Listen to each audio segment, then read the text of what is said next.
തീർച്ചയായും ഈ കേസ് തുടങ്ങിയ കാലം തൊട്ടിങ്ങനെ അപ്രതീക്ഷിതമായി പല കാര്യങ്ങളും വന്നിട്ടുണ്ട്. പല ഹർജികൾ ഹൈക്കോടതിയിലും മറ്റും വന്നിട്ടുണ്ട്. സെഷൻസ് കോടതിയിൽ പല ഹർജികളും വന്നിട്ടുണ്ട്.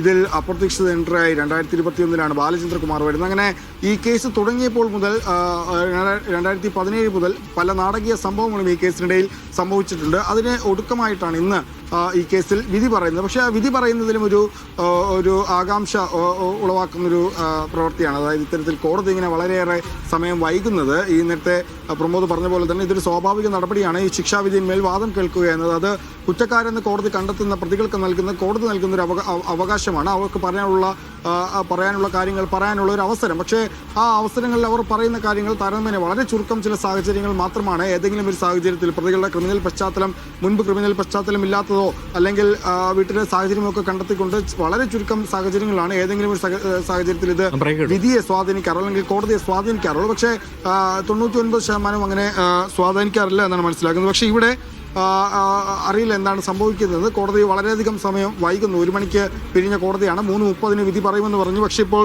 4:00 എന്നത്. പക്ഷേ ഇപ്പോഴും നമുക്ക് നോക്കാം. സാധാരണ നിലയിൽ നമ്മൾ ഇത്രയും നേരം നീണ്ടുപോകുമ്പോൾ ഇതിനെക്കുറിച്ച് അഭിഭാഷകരുടെയോ ഒക്കെ പ്രതികരണങ്ങൾ തേടാറുണ്ട്. എന്തുകൊണ്ടാണ് ഇത് നീണ്ടുപോകുന്നത്, അല്ലെങ്കിൽ എന്തായിരിക്കാം വിധിയിൽ പ്രതീക്ഷിക്കുന്നത് തുടങ്ങിയ കാര്യങ്ങളൊക്കെ നമ്മൾ തേടാറുണ്ട്. പക്ഷേ ഇന്നിപ്പോൾ അതിന് ശ്രമിക്കുന്നില്ല. കാരണം എന്താ വെച്ചാൽ ഈ ശിക്ഷാവിധി ഉടൻ വരാൻ പോവുകയാണ് എന്നത് തന്നെയാണ് നമ്മളുടെ ഈ നേരം വരെയുള്ള പ്രതീക്ഷ. ആ സമയത്ത് അഭിഭാഷകരോടൊക്കെ മറ്റും ഇതിനെക്കുറിച്ച് ചോദിച്ചാൽ തന്നെ അവർ വ്യക്തമായ അവർക്ക് അല്ലെങ്കിൽ ഇതുമായി ബന്ധപ്പെട്ട് പ്രതികരിക്കാൻ കഴിയുന്ന ഒരു നിലയും കൂടിയായിരിക്കില്ല. എന്താ